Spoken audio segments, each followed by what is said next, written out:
Assalamualaikum warahmatullahi wabarakatuh. Saya di sini akan mencoba mempresentasikan tentang tahap-tahap perkembangan atau pembentukan kelompok.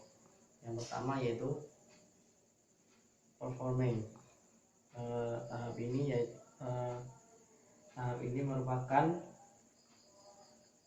forming. Tahap ini merupakan tahap awal dalam perkembangan pembentukan kelompok. Yang kedua B, yaitu tahap timbulnya konflik atau storming. Menurut Eken tersebut anggota bekerja tapi cenderung memperhatikan pendapat mereka sendiri tanpa membatasi yang terhadap kelompok lain. Yang C yaitu tahap pembubaran atau yang C yaitu tahap bekerja performing, di mana anggota kelompok bekerja dan berfungsi secara penuh. Dan yang terakhir D yaitu tahap pembentukan pembubaran. Tahap pembubaran yaitu adjourning, mana tahap ini dikhususkan untuk kelompok sementara untuk penyelesaian suatu masalah dan setelah itu akan dibubarkan. Sekian presentasi dari saya, akan dilanjutkan oleh anggota yang lain. Oke, assalamualaikum warahmatullahi wabarakatuh. Mari kita lanjutkan ke bab selanjutnya, yaitu tahap skill yang harus dikuasai oleh Pexos dan peran dalam kelompok. Kita masuk pada bahasan bab skill yang harus dikuasai oleh Pexos. Di sini ada 5 yang harus dikuasai oleh Pexos. Yang pertama, keterampilan pertolongan dasar. Yang kedua, keterampilan engagement. Yang ketiga, keterampilan observasi. Yang keempat, keterampilan berkomunikasi. Dan yang kelima, keterampilan empati.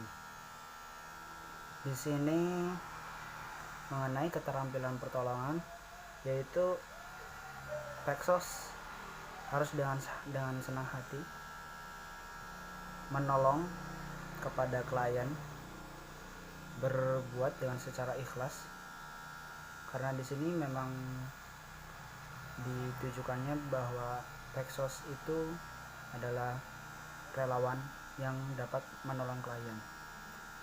Menolong klien di sini dalam artian dapat memberikan kontribusi kepada klien agar klien dapat mengatasi masalahnya dan dapat kembali berfungsi sosial. Lalu yang kedua, keterampilan engagement. Pexos juga harus memiliki keterampilan engagement, yaitu keterampilan dalam proses pengenalan kepada klien mengenai pekerja sosial dan peranan pekerja sosial dan tanggung jawab pekerja sosial. Terus yang ketiga yaitu keterampilan observasi, yaitu Pexos juga harus dapat mempunyai keterampilan observasi, dapat melihat entah itu di verbal maupun non verbal, dapat melihat lingkungan klien, dapat melihat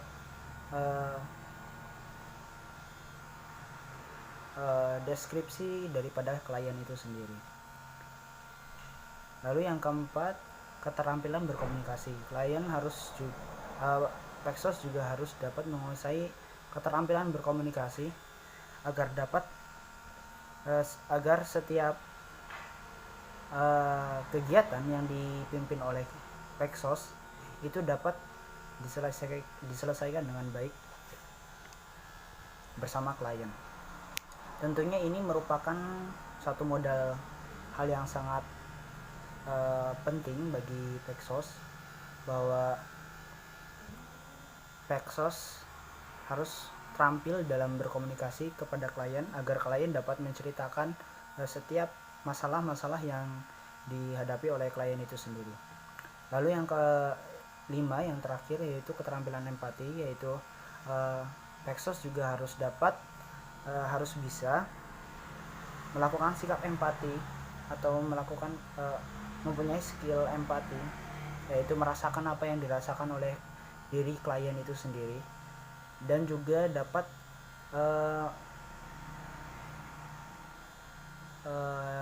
dan juga Pexos itu dapat mengaktualisasikan pada dirinya sendiri dan dijadikan sebagai contoh kepada klien. Begitu.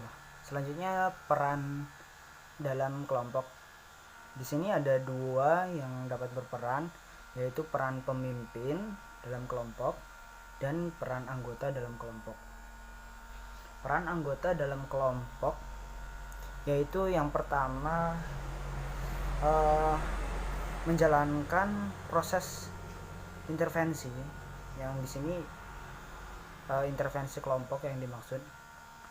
Lalu yang kedua, berinteraksi, memberikan tanggapan atau mengeluarkan masalah-masalah yang dihadapi oleh klien itu sendiri. Lalu adapun peran pemimpin pada kelompok, yaitu mengatur anggota kelompok agar dapat mengeluarkan pendapat-pendapat mereka dan juga mengatur jalannya proses daripada intervensi itu tersendiri.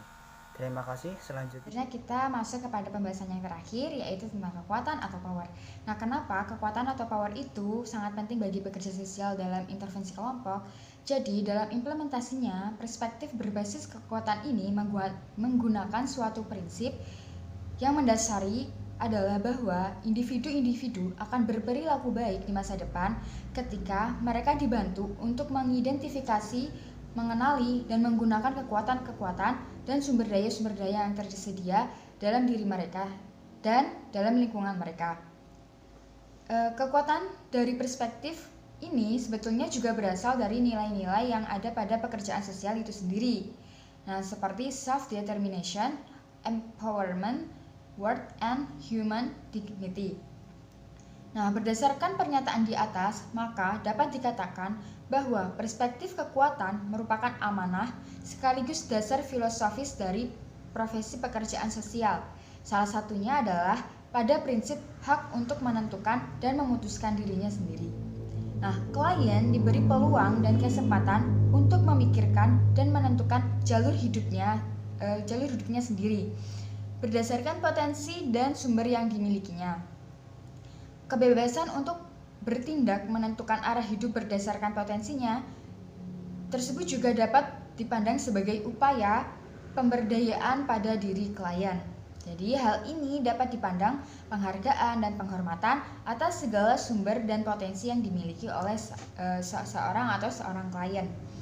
Nah, jadi sebagai pekerja sosial itu harus mampu bagaimana caranya agar klien itu bisa mengeluarkan kekuatan yang ada dalam dirinya, agar klien bisa menentukan atau mencari solusi dari masalahnya sendiri. Nah, lalu apa sih yang harus dilakukan sebagai seorang pekerja sosial dalam menentukan kekuatan-kekuatan dalam diri klien? Nah, di sini ada 10 cara yang harus dilakukan seorang pekerja sosial. Nah, yang pertama adalah mengutamakan pemahaman klien akan fakta-fakta. Pandangan klien tentang situasi, makna yang diberikan klien terhadap situasi, dan perasaan atau emosi klien yang terkait dengan situasi tersebut adalah fokus sentral dalam asesmen. Jadi, kita sebagai pekerja sosial itu harus mengutamakan pemahaman klien akan fakta-fakta dari masalah tersebut.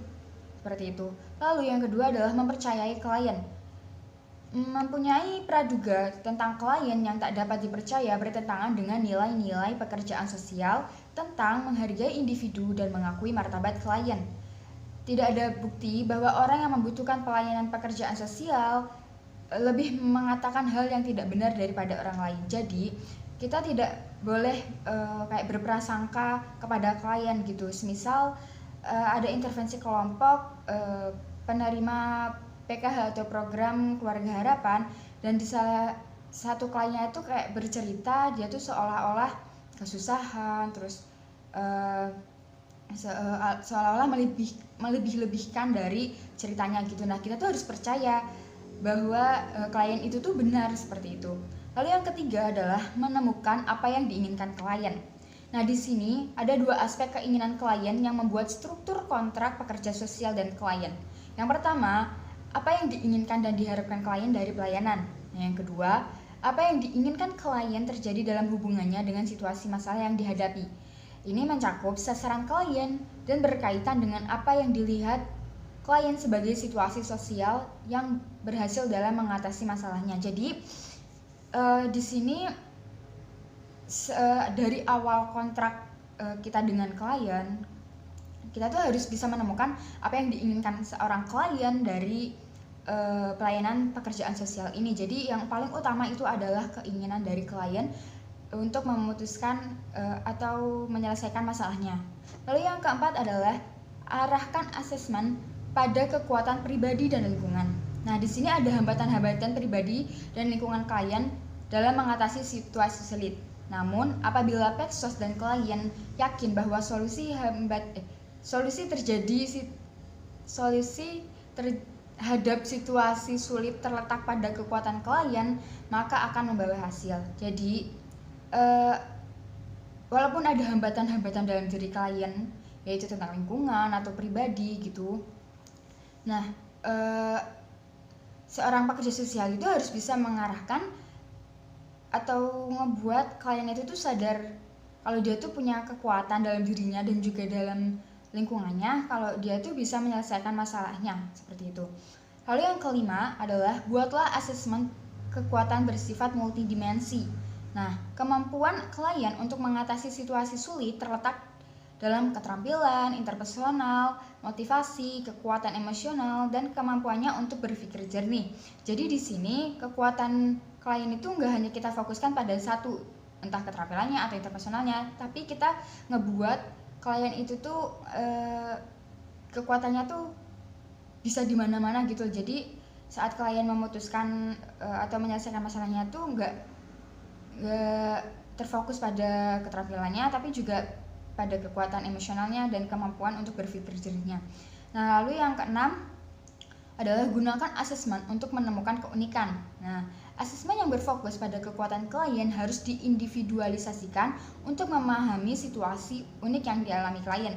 Jadi, walaupun dalam intervensi kelompok hampir semua anggota itu memiliki masalah yang sama, tapi dalam individunya seorang klien itu pasti berbeda-beda.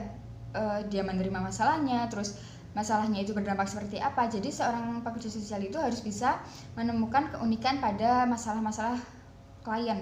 Lalu yang ketujuh adalah gunakan kata-kata klien.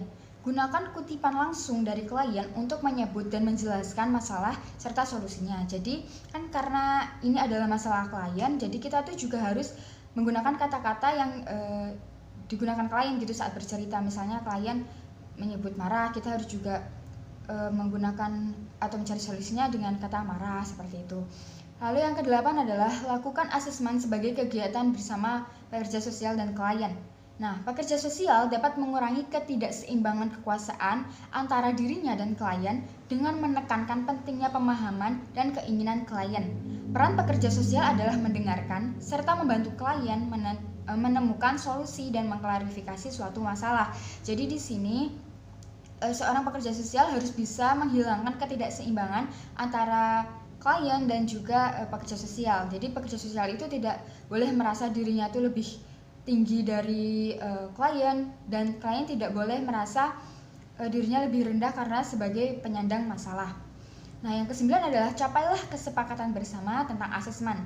Nah, pekerja sosial tidak boleh melakukan asesmen rahasia. Semua asesmen tertulis harus dibicarakan dengan klien, mengingat asesmen ditujukan untuk memberikan struktur dan arah dalam menghadapi situasi masalah klien.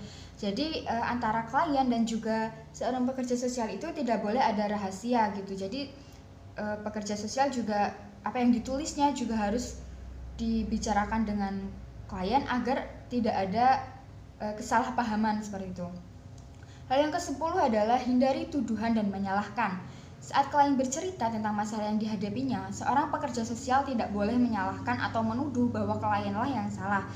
Jadi, saat klien bercerita, kita tuh tidak boleh kayak menyalahkan, kayaknya kamu deh yang salah, soalnya dari cerita kamu tuh dari sudut pandang tuh kayak gini. Nah, kita tuh tidak boleh menyalahkan. Sebisa mungkin kita bisa memberi masukan yang baik agar klien itu tuh sadar dengan masalahnya seperti itu. Oke, sekian presentasi dari hasil diskusi kelompok kami. Jika ada kurangnya dari ucapan maupun perkataan, kami mohon maaf, dan semoga teman-teman bisa memahami dari presentasi hari ini. Oke, sekian dari kelompok kami.